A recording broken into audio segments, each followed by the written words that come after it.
When I was little, I begged my parents to get a dog. Like, more than anything else I've ever wanted in my life, I wanted a dog with a passion. And as an only child, it would have been easy for my parents to just go ahead and get me a dog. Maybe something hypoallergenic so they didn't have to clean all the time, something small so they didn't have to worry about it running away. If you know my parents well, you know this is not how they raised me. This is not how they, this isn't the reflection of their parenting style. And so they said, if you want a dog, you must work and prove yourself and prove that you can take care of them before we ever give you a dog. So they begin with having me pet sit for neighbors. And I made a little bit of money, you know, that was kind of the start of the hustle. Here I am, you know, 3rd grade, knocking on the door. I can come take care of your pet for $5 a day or whatever it was. And I took care of cats and birds and dogs. I did horseback riding when I was little, where we would groom them, get them ready, ride them, take the saddle off, clean them, all of those things. So I learned the responsibility at a young age of taking care of a pet. Finally, I'm 9 years old and they're like, okay, we have no other choice. You have lived up to all the responsibilities we put on your plate. Let's go and just check out. There was like a Humane Society adoption fair at the library. So they're like, all right, let's just go look. Let's go just see what's going on. They thought that at some point I would get scared, I wouldn't want one, I would back out. No. We go to the library, we go around some of the animals, didn't really find one we wanted, went to the Humane Society again, went in a private room with a massive German Shepherd that my mom was like, fuck no.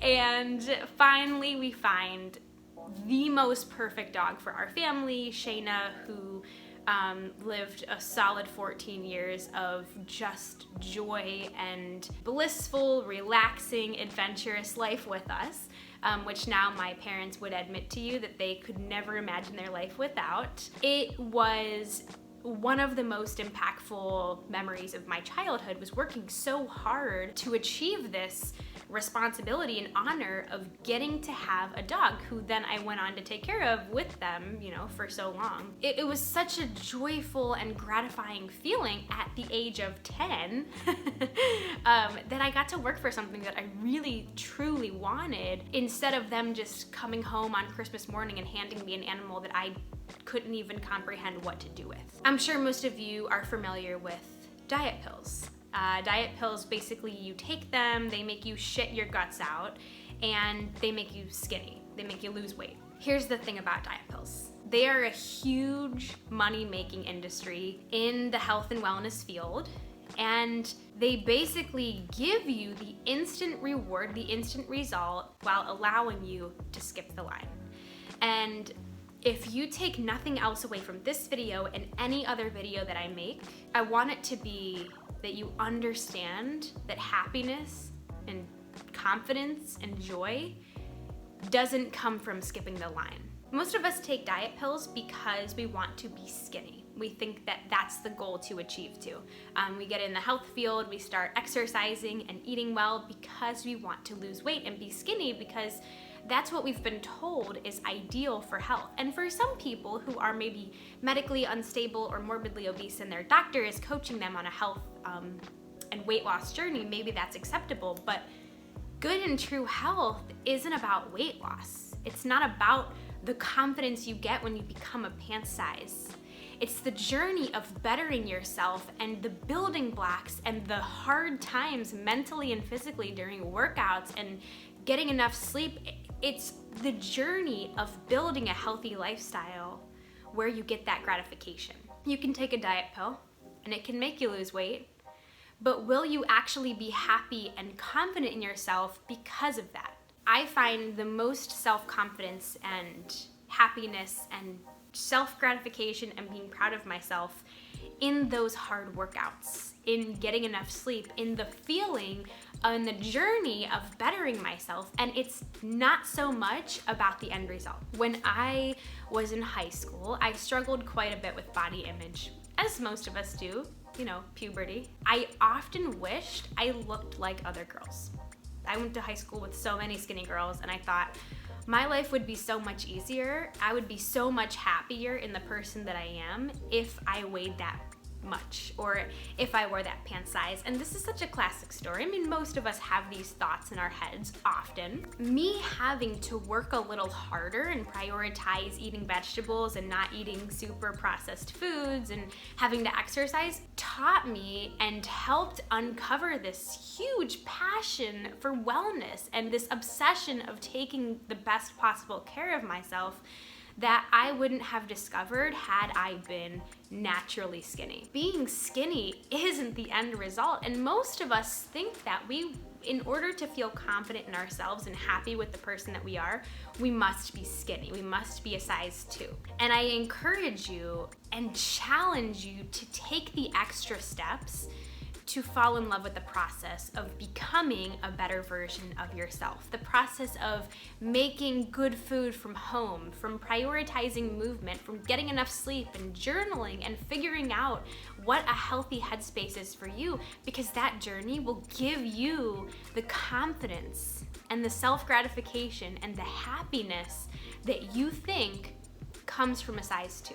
And sure, that's easy for me to say because I am skinny and I am in shape, and the thing is, that's what you see from that side of the camera.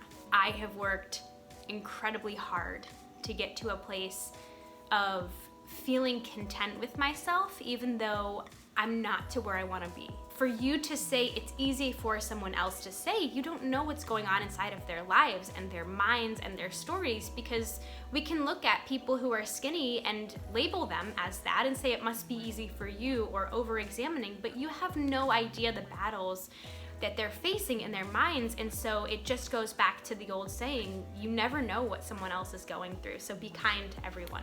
Resist the urge to judge people who have what you want, because they have put in the work and the effort and the fight to get to a place where they're able to feel good and confident in the way that they the process that it's taken to get there. By skipping the line when it comes to health, when it comes to business, when it comes to relationships, anything like that, you don't get the same mental and physical toughness that comes from the journey of becoming.